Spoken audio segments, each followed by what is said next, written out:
আজকে আমি এই মাছ ভাজিটা ভাজবো আর পেঁয়াজ দিয়ে আর কাঁচামরিচ ধনিয়া পাতা দিয়ে। এটা গরম ভাতের সাথে বেশ ভালো লাগে।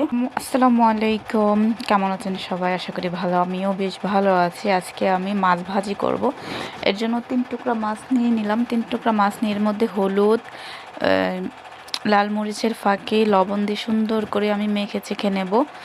কারণ এটা ভাজিতে ভালো করে একটু হলুদ মরিচ দিয়ে না ভাজলে মানে ভালো লাগে না। তো যাই হোক, আমি কড়াইতে তেল দিয়ে দিয়েছি। এখন মাছ 3 টুকরা দিয়ে দেব ভাজার জন্য। তো এই মাছটা ভাজা হয়ে গেলে তারপরে আমি কি করি সেটাই আপনাদের সাথে শেয়ার করব, দেখবেন। আর এটা গরম ভাতের সাথে খেতে এত ভালো লাগে, সাথে পেঁয়াজ ভাজা এতই ভালো লাগে বলার বাইরে। তো যাই হোক, এখানে আমি কড়াইয়ের ভিতরে তেল দিয়ে পেঁয়াজ দিয়ে সুন্দর করে নেড়ে চেড়ে দিয়ে দিলাম।